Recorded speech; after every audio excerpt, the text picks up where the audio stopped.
JT.fr, fournisseur officiel de football.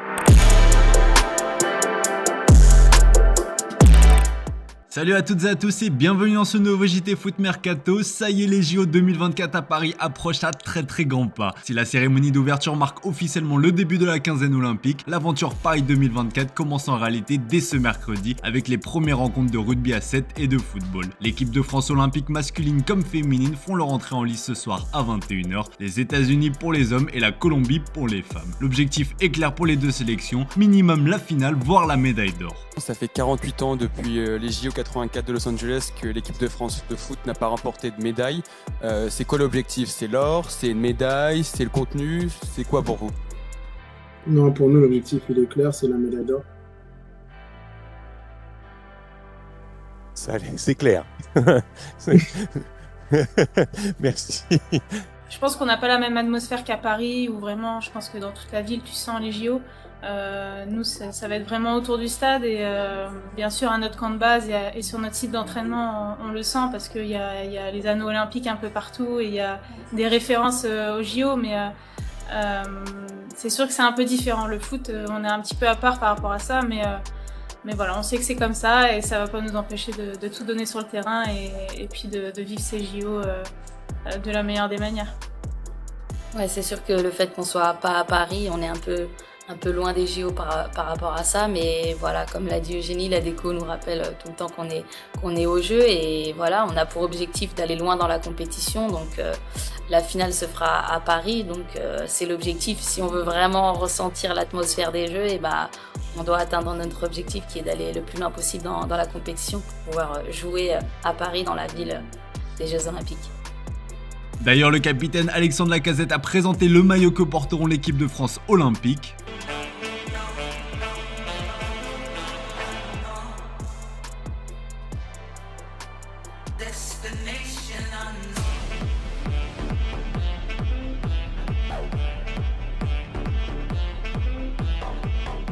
Alors, banger ou pas selon vous? Allez, place au mercato désormais avec l'Olympique de Marseille. Très actif dans le sens des arrivées, le club olympien doit désormais dégraisser son effectif. Pape Gueye, Iliman Ndiaye et Pierre-Emerick Aubameyang ont déjà plié bagage. Le prochain à suivre devrait être Jonathan Klaus dans le viseur de l'OGC Nice, puis Ismail Assar. D'après nos indiscrétions, Crystal Palace est le club le plus intéressé et a formulé une première offre autour des 15 millions d'euros. Les négociations se poursuivent entre les deux clubs. Selon nos infos, les deux parties avancent dans les discussions pour boucler les derniers détails et déboucher sur un accord contractuel total jusqu'en juin 2029. Le Sénégalais a déjà donné son feu vert au club anglais et se tient prêt à rejoindre le club basé à Londres. Au PSG, plusieurs dossiers chauds sont sur la table. João Neves, Victor Osimhen, Désiré Doué. Concernant le Portugais, son arrivée est imminente. Selon Abola, le crack de Benfica signera un contrat d'une durée comprise entre 5 et 6 ans et touchera un salaire d'environ 5 millions d'euros annuels. Une information que nous sommes en mesure de vous confirmer, le deal de João Neves est à un stade très avancé et va aller au bout. Reste encore à se mettre totalement d'accord avec Benfica. Pour le moment, les négociations portent sur une indemnité de transfert à 70 millions d'euros.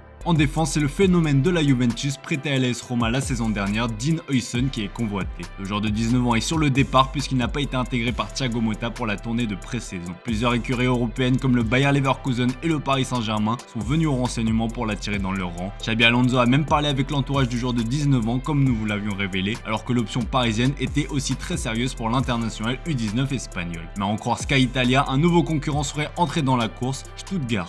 Le vice-champion de Bundesliga aurait le joueur dans son viseur. Une offre d'un peu plus de 15 millions d'euros a aussi été formulée par la formation germanique. Ce n'est pas tout puisqu'en Angleterre, Bournemouth a aussi fait une proposition dans ces eaux-là. Bref, Huijsen va avoir l'embarras du choix. Le média italien précise que le joueur temporise tout de même un peu dans l'attente de propositions de clubs un peu plus huppés. À l'AS Monaco, la priorité est l'arrivée d'un renfort dans le secteur offensif après le départ de Ben Yedder et potentiellement celui d'Embolo vers le Bayern Munich. Dans cette optique, le club du Rocher a jeté son dévolu sur le jeune attaquant franco-nigérian, Georges Ilenikena. Selon nos infos, l'affaire est très proche d'être bouclée. Un accord avec le club du Royal Antwerp est en très bonne voie. Les tests médicaux devront être programmés dans les prochains jours. D'après les premiers chiffres communiqués, le prix de la transaction pour le crack de 17 ans devrait avoisiner un peu moins de 20 millions d'euros. En quête d'un défenseur central, le Stade Rennais a ciblé le Norvégien du Napoli, Léo Østigard. Apparu à 25 reprises la saison dernière en Serie A avec le club parthénopéi, le Scandinave a déjà fait savoir qu'il était d'accord pour aller la Bretagne. Et selon nos infos, un accord a été trouvé entre toutes les parties. Pour acheter les 2 dernières années de contrat du joueur, les Rouges et Noirs vont débourser environ 8 millions d'euros. À Bordeaux, le cauchemar se poursuit. Le club au scapulaire a accepté sa rétrogradation en National 1 mais n'est pas à l'abri de démarrer sa saison à l'échelon inférieur. Gérard Lopez se bat pour cela et devra toutefois convaincre la justice qu'il peut encore tenir la barre. Dans le cas contraire, l'équipe indique que le tribunal de commerce aura le loisir de choisir un futur repreneur. Un projet de reprise mené par plusieurs investisseurs locaux serait d'ailleurs dans les cartons selon le journal. Sauf que Gérard Lopez ne compte pas passer la main. En clair, il ne serait ouvert qu'à une entrée dans le capital pour des investisseurs locaux. Affaire à suivre.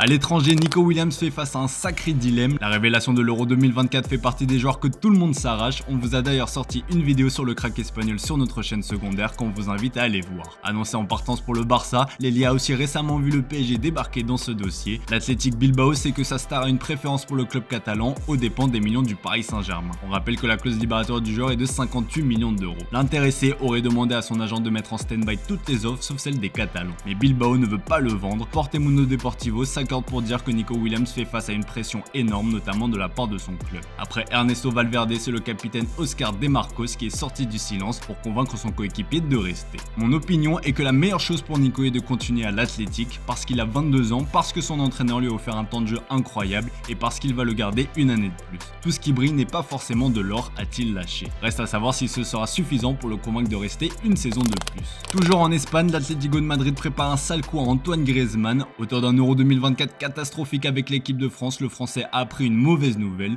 Alors que de possibles négociations pour une prolongation de contrat devaient avoir lieu cet été, revirement de situation totale. Ce contrat jusqu'en juin 2026, Grisou ne devrait pas recevoir une récompense cet été, comme cela semblait être prévu d'après les infos de AS. Le quotidien espagnol précise qu'avec la situation de l'équipe actuelle et la tendance du marché, le contrat en cours de Griezmann est parfait comme tel. Son salaire de 7 millions d'euros net annuel rentre dans les cordes de la masse salariale souhaitée et la durée de son contrat arrange pour le moment la direction madrilène. L'objectif des Colchoneros a toujours été de réduire la masse salariale, la politique n'est en aucun cas d'augmenter le salaire, même de la plus grande star et du meilleur joueur de l'histoire du club. Toujours en Espagne, le mercato est à peine en train de s'emballer qu'à Madrid il est déjà terminé. Avec déjà 3 renforts enregistrés dans son effectif cet été, le Real Madrid a doublé tous ses postes. Mbappé, Hendrick et Jesus Vallejo sont venus renforcer un effectif qui compte désormais 22 joueurs, soit un de moins que l'an passé. Et Carlo Ancelotti est satisfait. D'après AS, sauf exception, le mercato du Real Madrid est clôturé avant même le début du mois d'août. À Chelsea, c'est absolument tout l'inverse. Comme à chaque mercato, les Blues recrutent à tour de bras pour le plus grand bonheur du nouveau coach Enzo Maresca. Acheter sans compter, c'est bien, mais reste encore à trouver une place à tous ces joueurs. Rappelez-vous, il y a quelques années, Thiago Silva avait fait une sortie délirante en expliquant qu'il fallait augmenter la taille du vestiaire des Blues pour accueillir tous les joueurs. Chelsea n'aura pas à faire face à ce problème durant la tournée estivale, puisqu'il y a pas moins de 48 joueurs absents. Oui, il n'y a pas d'erreur sur ces chiffres, vous avez bien entendu.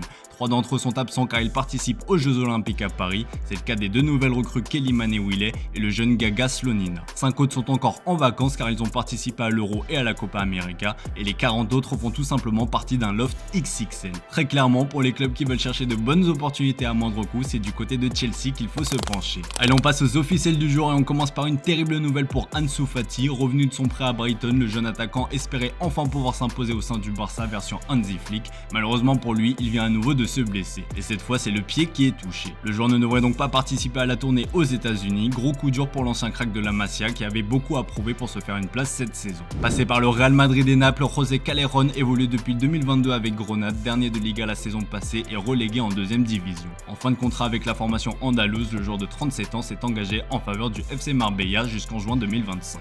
En discussion avancée avec le Fortuna Sittard, comme révélé en exclusivité, Amiens a obtenu la signature du latéral gauche de 23 ans, Rémi Vita. Au sein du club néerlandais, il a disputé 45 matchs en 2 saisons et inscrit 2 buts. La Linga quitte Toulouse, l'attaquant de 23 ans s'est engagé en faveur de Bologne qui n'a pas dévoilé la durée de contrat de son nouveau joueur. Le montant de ce transfert est estimé à 15 millions d'euros en plus des bonus, alors que l'avant-centre était arrivé en provenance d'Excelsior pour 2,5 millions d'euros. Une bien belle plus-value.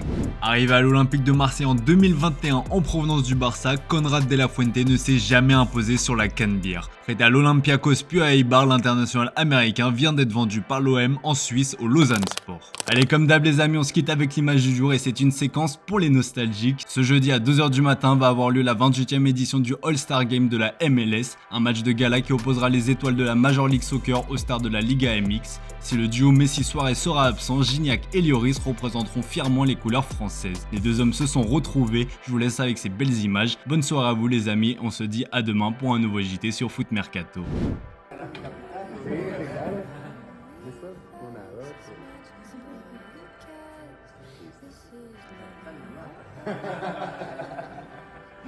Fue mi capitán casi 8 años. ¿Sí?